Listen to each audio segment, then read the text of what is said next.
Mini वो बोल रहे थे कश्मीर, वो पहलगाम कलाम आतंकी कलाम बोल हमला। रहे थे। और जो मुसलमान मुसलमान तो वो लैंग्वेज समझते हैं, उसने बोला मुसलमान, 3 बार कलाम बोला और उन लोगों ने 3 बार मुसलमान बोला।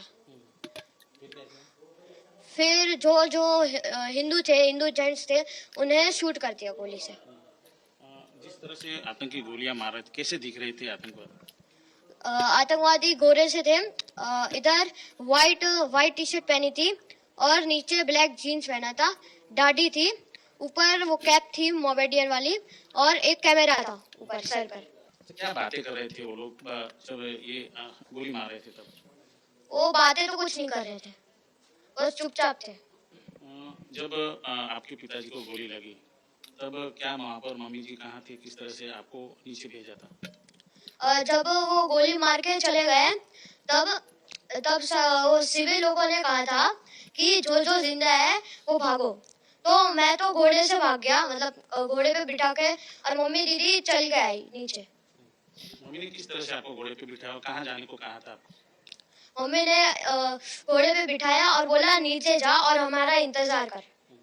क्या कहना चाहोगे, आतंकवादी इस तरह से घटना को अंजाम दे रहे, किस तरह की सजा देनी चाहिए? कोई क्या धर्म होता है आतंकवादी का? मेरे लिए तो मौत की सजा देनी चाहिए, उनमें तो कोई धर्म ही नहीं होता। हमने पहलगाम हमले में मारे गए शैलेश भाई की पत्नी से भी बात की, जो उस वक्त वहां पर मौजूद थी जब ये हमला हुआ। उन्होंने भी कैमरे पर बताया कि आखिर आतंकियों ने किस बेरहमी के साथ वहां मौजूद सैलानियों की हत्या की। जम्मू कश्मीर में आतंकी हमले में शैलेश कड़थिया नाम के व्यक्ति की मौत हुई थी। जो व्यक्ति सूरत का था, उनकी धर्मपत्नी हमारे साथ मौजूद है, उनसे बातचीत करेंगे।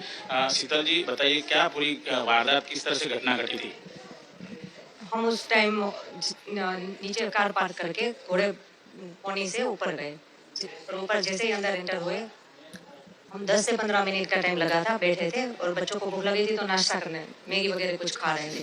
इतने टाइम में वो फायरिंग की आवाज़ सुनी, तो हमने शॉप वाले से पूछा कि भैया ये आवाज़ किस चीज़ की है, कैसी है?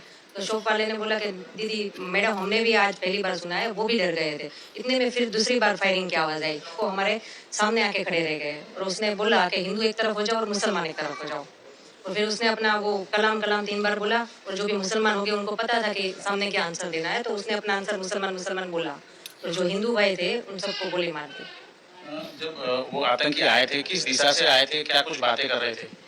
वो ग्रुप में नहीं आए थे, सब अलग अलग थे। जैसे कि हमारा जो ग्रुप था वहाँ पे एक था, कहीं और ग्रुप होगा तो वहीं पे था। किसी को नहीं पता कि वो कहाँ से आए और कहाँ गायब हो गए, क्योंकि उसने हेड डाउन बोला था कि हेड डाउन रखो, अदरवाइज वो उनको भी शूट कर देता। जैसे कि हमारे सामने आगे 3 फैमिली थी, सब हम एक चेन में एक दूसरे का हाथ पकड़ के पीछे के पीछे, जैसे मेरे आगे मेरे हस्बैंड थे, उसके पीछे मैं थी और मेरे पीछे मेरे दोनों बच्चे, हम चारों ऐसे ही छिपके बैठे थे, इसलिए उसको राइट चेस्ट पे गोली लगी है।